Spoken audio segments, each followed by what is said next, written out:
बिजली कौंधी, दृष्टि मिली। फिल्मों में तो आपने ऐसे दृश्य देखे ही होंगे जिनमें किसी दृष्टिहीन को चिजली का पड़ाका लगने या दुर्घटनाग्रस्त हो जाने पर आंखों की रोशनी फिर से वापस मिल जाती है। हमें इस पर विश्वास तो नहीं होता और हम इसे सियाकोरी कल्पना के और कुछ मानते भी नहीं, लेकिन कभी कभी ऐसे इत्तेफाक जिंदगी में हो ही जाते हैं जिन पर आश्चर्य व्यक्त करने के सिवाय हम कुछ नहीं पाते, जिनकी गुत्थियां विज्ञान सुलझा नहीं पाता है। ऐसे कई मामले रोशनी में आए हैं जिनमें चिजली की कौंध से दृष्टिहीनों को सचमुच में फिर से दृष्टि मिली है। हाँ, कलकत्ते में घटी एक घटना है जो जन 1980 में घटी थी। अपने आप में यह काफी दिलचस्प और आश्चर्यजनक ये घटना। उपेंद्र नाथ राहा को अपनी आंखों में मोतियाबिंद की शिकायत थी। उन्होंने कलकत्ता के डॉक्टर निहार मुंशी से परामर्श लिया।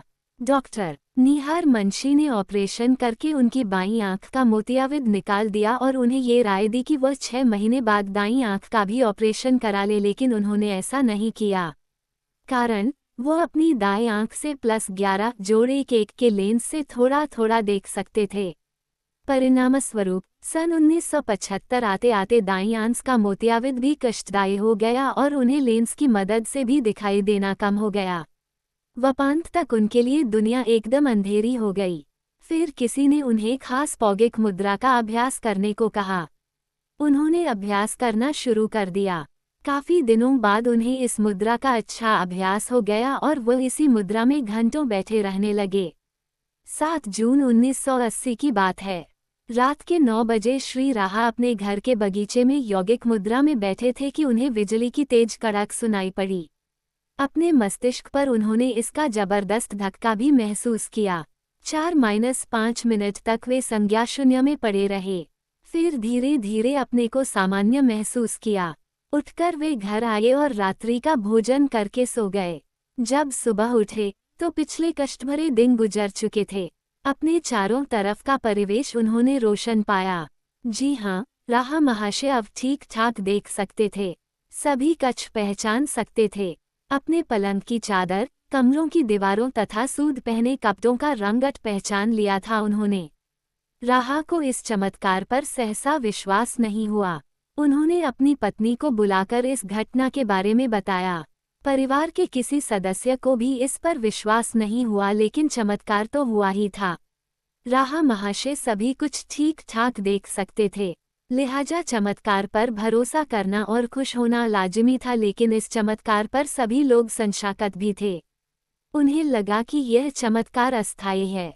इसी नाते अखबारों को उन्होंने माह बाद खबर थी और जुलाई 1980 में अखबारों की नहियों में छा गए। राहा महाशय भी। डॉक्टरों ने उनका हर तरह से परीक्षण किया।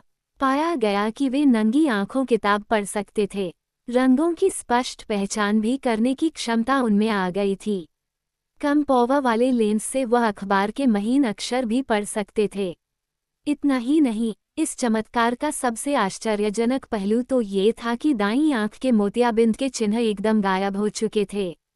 दाईं आंख से वे बाईं आंख की अपेक्षा कहीं स्पष्ट देख सकते थे। इस विचित्र घटना के विषय में डॉक्टर निहार मुंशी ने एक साक्षात्कार के दौरान अपने विचार इस प्रकार व्यक्त किए हैं। अपनी प्रैक्टिस के अंतिम दिनों में सन 1980 की वह घटना मुझे याद है। उपेंद्र नाथ राहा नामक एक मरीज की ऑप्टिक एट्रोफी का केस था। काफी दिनों से वह मुझसे इलाज करा रहे थे। इलाज से कोई खास फायदा नहीं हो रहा था। एक दिन अचानक उनके कहीं आसपास बिजली गिरने के कारण उनकी आंखें ठीक हो गईं। इस तरह की कोई दूसरी घटना आज तक मेरी जानकारी में नहीं आई है। मुझे ठीक ठीक याद है, ये घटना जून महीने के आखिरी सप्ताह या इसके आसपास की थी। तेज आंधी के साथ जोर की बारिश हो रही थी। उसी आंधी पानी में उपेंद्र बाबू दौड़ते हुए आए और बताया कि उनकी आंखों की ज्योति वापस आ गई है। उस बुढ़ापे में भी वह खुशी से झूम रहे थे। उस दिन उपेंद्र बाबू को देखकर ही मैं सही मायने में इस बात को महसूस कर सका कि आंखें कितनी बहुमूल्य होती हैं। दरअसल एक स्नायु है जो आंखों के साथ मस्तिष्क का संपर्क बनाए रखता है। मान लीजिए आपके पास एक कैमरा है जिससे तस्वीर तो आपने खींच ली, लेकिन उसे डेवलप और प्रिंट नहीं कर पा रहे हैं। ऐसी स्थिति में वह तस्वीर बेकार हो जाती है। आंख और मस्तिष्क में आंखों ने जो कुछ देखा उसे डेवलप और प्रिंट किया जाता है। आंख से देखी गई तस्वीर एक स्नायु मात्र के जरिए मस्तिष्क तक पहुंचती है। अगर किसी कारण से यह स्नायु सूख जाए तो आदमी अंधा हो जाता है। उपेंद्र बाबू के साथ भी ऐसा ही हुआ था। ऐसी आंखों में रोशनी का लौटना बहुत कुछ भाग्य पर निर्भर करता है। शॉक थेरेपी या फिजियोथेरेपी की मदद से अगर स्नायु फिर से सक्रिय हो जाए। डॉक्टर निहार मुंशी को मानना पड़ा कि बिजली की कौंध से रोशनी मिल सकती है तो दृष्टि वापस मिल सकती है। चिकित्सा विज्ञान में इसके इलाज के यही दो तरीके प्रचलित हैं। उपेंद्र बाबू के साथ भी ऐसा ही हुआ था। उपेंद्र बाबू के मामले में संभवतः बिजली उनके बहुत नज़दीक कहीं गिरी थी। बिजली की जोरदार चमक उनकी आंखों पर पड़ी और इसी ने शॉक थेरेपी का काम कर दिया।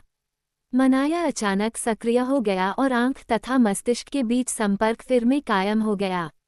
उनके मस्तिष्क ने आंख द्वारा प्रेषित चित्रों को फिर में डेवलप और प्रिंट करना शुरू कर दिया। इस तरह उन्हें आंखों की ज्योति वापस मिल गई। इस घटना के बाद मैंने उपेंद्र बाबू की आंखों की जांच की थी। पहले तो मैं हक्का बक्का रह गया था। मुझे बेहद खुशी भी हुई थी। एक आदमी को दृष्टि वापस मिल जाए, ये सचमुच बहुत खुशी की बात है। इसमें खुशी जितनी मरीज को होती है उतनी ही डॉक्टर को भी होती है। एक और घटना फाल्माइट अमेरिका की है। एडविन रॉबिन्सन अच्छे खासे खाते पीते और मस्त आदमी थे। पश्चिमी दुनिया में ऐशो आराम की जो सुविधाएं होनी चाहिए, ईश्वर ने उन्हें सब कुछ मुहैया किया था। भरा पूरा परिवार, बीवी बच्चे और छोटा सा व्यवसाय, जिंदगी अमन चैन से गुजर रही थी। मगर एक दिन फैक्ट्री से घर लौटते हुए एक सड़क दुर्घटना में रॉबिन्सन महोदय अपनी आंखें खो बैठे। रंगीन दुनिया के सारे नज़ारों से दूर हो गए वह। यूं तो सभी कुछ था उनके पास, पर अब वो दूसरों के आश्रय जिंदगी जीने को मजबूर थे। एक गिलास पानी या काफी के लिए भी तो अब उन्हें बीवी बच्चों की ही बाट जोहनी पती थी। रॉबिन्सन महोदय इस विवशता के सम्मुख घुटने टेक चुके थे। तभी उनकी अंधेरी दुनिया में वह चमत्कार हुआ कि उनकी सारी खुशियां उन्हें वापस मिल गईं और बंद अंधेरी दुनिया के गहराए काले बादल हमेशा के लिए छंट गए। क्षण भर में ही उन्होंने महसूस किया कि पिछले एक वर्ष की त्रासदी सपने की मानिंद गुम हो चुकी थी और उनके सामने थे जीने के लिए खुशमिजाज और रंगीन दुनिया के भरपूर नज़ारे। जिस समय ये चमत्कार हुआ, रॉबिन्सन महोदय लॉन में आराम कुर्सी में धन से विगत स्मृतियों को कुरेद रहे थे। यकायक उन्होंने बिजली की कड़क सुनी। उन्हें लगा मानो बिजली उन्हीं पर गिरी थी।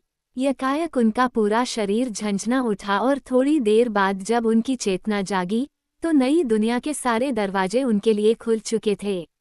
जी हाँ, वे अपने लॉन के सारे पौधों को तथा अपने घर को ठीक ठीक देख पा रहे थे। उन्हें सहसा अपने आप पर विश्वास ही नहीं हुआ। हर्षातिरेक में रॉबिन्सन महोदय ने अपनी पत्नी मेरी को जोर से बुलाया। मेरी किचन से भागी भागी आई। उसे लगा शायद उनके पति की तबीयत अचानक खराब हो गई है।